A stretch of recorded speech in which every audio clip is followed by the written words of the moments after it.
Hey, this is Heidi Dawson. If you love all things health and wellness and style of any kind, hang out here with me each week. I'm obsessed with never-ending improvement, and it's all in an effort to help each one of us live a wildly successful lifestyle. Subscribe today so you don't miss a thing. Hi guys, welcome to the 33rd episode of the Wildly Successful Lifestyle Podcast. Okay, so I talked about this last week and we're doing something new and it starts next Wednesday. I hope you love it as much as I do. We're starting a Wednesday Wisdom interview series. We're doing interviews with wildly successful people from all over the world. I've come up with 10 really good questions that we'll ask speed round style.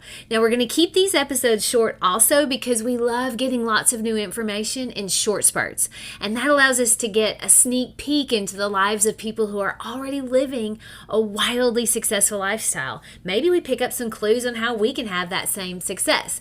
Because as Tony Robbins says, success leaves clues. So be sure to listen next Wednesday when we interview John Rousseau from the UK. He's dynamic and vibrant and lives life to the fullest, and I can't wait for you to hear that first interview.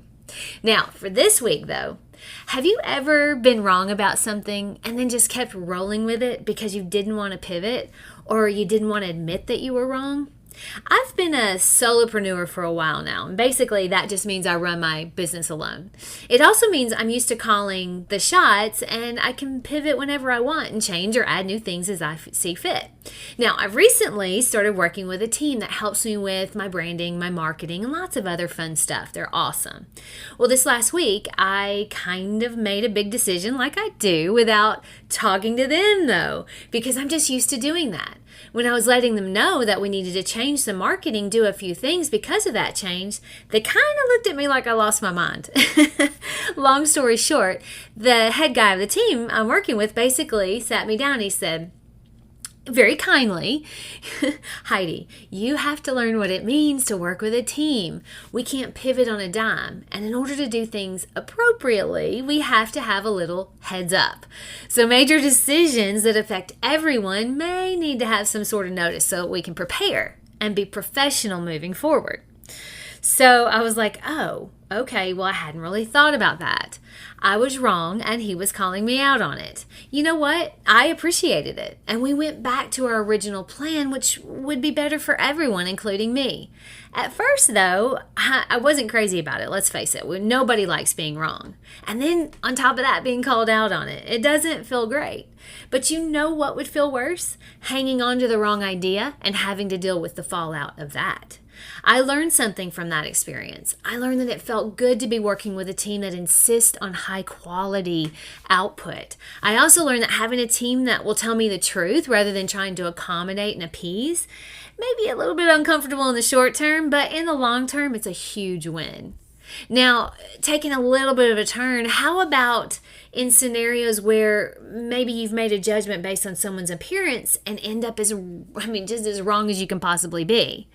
I am not proud of the story I'm about to tell you. I can confess that to you. My husband and I we go for a run just about every single day in our neighborhood, and we're very familiar with the norms of our community. We also pride ourselves on being open-minded and loving to everyone. Well, one beautiful Sunday morning, we were stretching in a park down the street about to finish our run when a car that didn't quite fit in pulled into the park, and this person that got out wasn't dressed the way we're used to someone dressing for exercise. It all just kind of felt a bit off. And then he sort of crossed over into the medium of the neighborhood to stretch instead of the park. So we were just kind of like, everything felt a little weird. Red flags went up, but we went about our business of stretching, keeping a little bit of an eye on the newcomer. I said to my husband, that's a little weird, don't you think? He agreed, but said, let's just keep on going. So we finished our stretch and continued our run back to our house. As we were running, up from behind comes the man from the park. He passes us and says a very friendly hello. We say hello back. A few minutes later, he had turned around and was running back, and he passes us again, this time face to face. He pauses and says, what a beautiful, blessed morning to have a run. Aren't we blessed to be able to be here? He mentioned that he loved to meditate and think during his run and that he was so grateful for his run and he wished us a blessed day, and then he kept running. I've never felt so wrong about someone in my life. I honestly almost started crying because of my misjudgment of him from the start. But you know what? It was a growth moment for me, and there's not a whole lot I love more than learning and growing.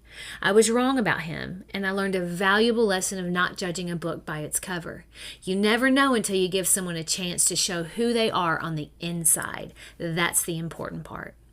Now, I also had a conversation with a friend this week, and we were talking about the interesting turn of events with the coronavirus in America. Somehow, we went from us all being in it together to now it's extremely political and just crazy. It's a very interesting dynamic to me. It has so much to do with our thoughts and our beliefs. Now, most of the time, our thoughts and our beliefs are hardwired from when we were growing up.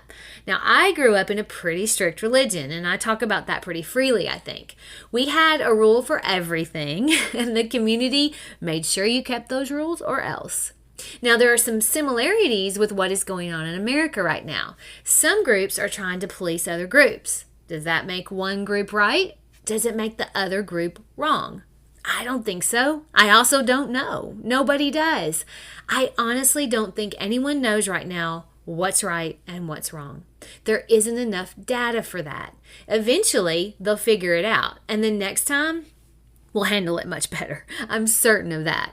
But for now, when you think someone else is wrong or someone else thinks you're wrong, maybe have an honest conversation with them about why they feel that way. I love this new question a friend and I came up with recently. This is the question that I am working towards asking myself in every single scenario like the ones I've been talking about. Here it is. If someone says something that you don't understand or you disagree with, just say, "Help me understand. I'm so curious because that's not my view, and I'm interested in why it's yours." It could be that their past is dictating their thoughts and feelings just like mine have been. It may not change your mind to have that conversation, but now you can at least understand why they feel that way, which makes it so much easier to have a conversation about it, right? And look, maybe in cases like this, we just give up on the idea that someone has to be right and someone has to be wrong. Isn't that a freeing thought? My final point is that it's not a sign of weakness at all to admit when you're wrong. Quite the opposite, in my opinion. It's a sign of confidence and strength, showing you're open-minded and flexible. 2 more key ingredients for a wildly successful lifestyle.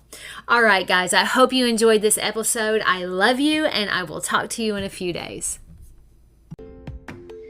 Don't forget to subscribe and share with your friends because we're just going to keep going bigger and better places together, and I love that about us. Talk to you in a few days.